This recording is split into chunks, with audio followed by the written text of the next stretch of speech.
ಅಶ್ವವೇಗ ನ್ಯೂಸ್ಗೆ ಸ್ವಾಗತ. ನಾನು ಪಲ್ಲವಿ ಭಟ್. ಯಡಿಯೂರಪ್ಪ ವಿರುದ್ಧ ಫೋಕ್ಸೋ ಪ್ರಕರಣ ಇದಕ್ಕೆ ಸಂಬಂಧಪಟ್ಟಂತೆ ಬ್ರೇಕಿಂಗ್ ಬರ್ತಾ ಇದೆ, ನೋಡ್ಕೊಂಡ್ ಬರೋಣ.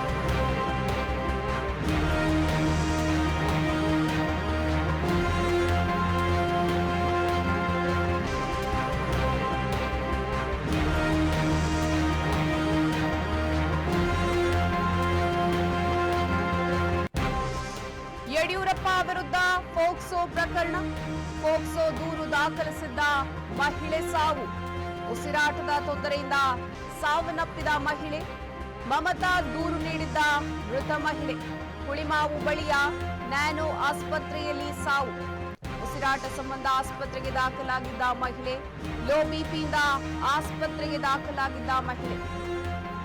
ಒಟ್ಟಾರೆ ಯಡಿಯೂರಪ್ಪ ವಿರುದ್ಧ ಫೋಕ್ಸೋ ಪ್ರಕರಣ ದಾಖಲಾಗಿತ್ತು. ಫೋಕ್ಸೋ ದೂರು ದಾಖಲಿಸಿದ ಮಹಿಳೆ ಇದೀಗ ಸಾವನ್ನಪ್ಪಿದ್ದಾರೆ. ಮಮತಾ ಎನ್ನುವ ಮಹಿಳೆ ಯಡಿಯೂರಪ್ಪ ವಿರುದ್ಧ ಫೋಕ್ಸೋ ಪ್ರಕರಣವನ್ನ ದೂರನ್ನ ದಾಖಲು ಮಾಡಿದ್ರು. ಈ ಮಹಿಳೆ ಇದೀಗ ಮೃತಪಟ್ಟಿದ್ದಾರೆ. ಹುಳಿಮಾವು ಬಳಿಯ ನ್ಯಾನೋ ಆಸ್ಪತ್ರೆಯಲ್ಲಿ ಮೃತಪಟ್ಟಿದ್ದಾರೆ. ಉಸಿರಾಟದ ಸಂಬಂಧದ ಕಾಯಿಲೆಯಿಂದ ಅವರು ಬಳಲ್ತಾ ಇದ್ರು ಅಂತ ಹೇಳಲಾಗ್ತಾ ಇತ್ತು. ಇದೀಗ ಅವರು ಮೃತಪಟ್ಟಿದ್ದಾರೆ ಅನ್ನುವಂತಹ ಮಾಹಿತಿ ಇದೆ.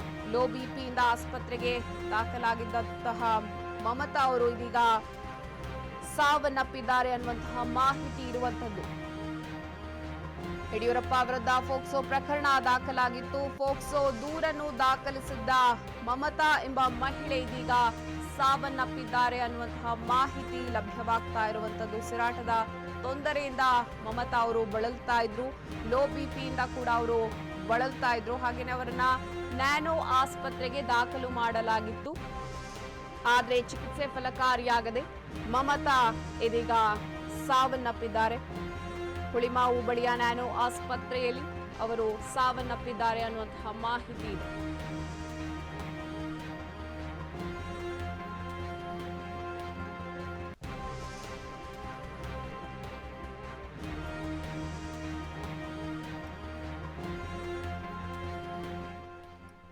ಫೋಕ್ಸೋ ದೂರು ದಾಖಲಿಸಿದ್ದ ಮಮತಾ ಎಂಬ ಮಹಿಳೆ ಇದೀಗ ಸಾವನ್ನಪ್ಪಿದ್ದಾರೆ ಅನ್ನುವಂತಹ ಮಾಹಿತಿ ಲಭ್ಯವಾಗ್ತಾ ಇದೆ. ಯಡಿಯೂರಪ್ಪ ವಿರುದ್ಧ ಏನೊಂದು ಫೋಕ್ಸೋ ಪ್ರಕರಣದ ವಿಚಾರವಾಗಿ ಒಂದು ದೂರನ್ನು ದಾಖಲಿಸಿದಂತಹ ಮಹಿಳೆ ಮಮತಾ ಅವರು ಇದೀಗ ಹುಳಿಮಾವಿನ ನ್ಯಾನೋ ಆಸ್ಪತ್ರೆಯಲ್ಲಿ ಮೃತಪಟ್ಟಿದ್ದಾರೆ ಅನ್ನುವಂತಹ ಮಾಹಿತಿ ಇರುವಂತದ್ದು. ಉಸಿರಾಟದ ಸಂಬಂಧ ಕಾಯಿಲೆಯಿಂದ ಅವರು ಬಳಲ್ತಾ ಇದ್ರು. ಹಾಗೆಯೇ ಲೋ ಬಿಪಿಯಿಂದ ಕೂಡ ಬಳಲ್ತಾ ಇದ್ರು. ಚಿಕಿತ್ಸೆಗಾಗಿ ಅವರನ್ನ ಹುಳಿಮಾವಿನಲ್ಲಿ ಇರುವಂತಹ ನ್ಯಾನೋ ಆಸ್ಪತ್ರೆಯಲ್ಲಿ ಅವರನ್ನ ದಾಖಲು ಮಾಡಲಾಗಿತ್ತು. ಆದರೆ ಚಿಕಿತ್ಸೆ ಫಲಕಾರಿಯಾಗದೆ ಇದೀಗ ಸಾವನ್ನಪ್ಪಿದ್ದಾರೆ ಅನ್ನುವಂತಹ ಮಾಹಿತಿ ಇದೆ. ಯಡಿಯೂರಪ್ಪ ವಿರುದ್ಧ ಫೋಕ್ಸೋ ಪ್ರಕರಣ ದೂರನ್ನ ದಾಖಲಿಸಿದಂತಹ ಮಹಿಳೆ ಇದೀಗ ಸಾವನ್ನಪ್ಪಿದ್ದಾರೆ.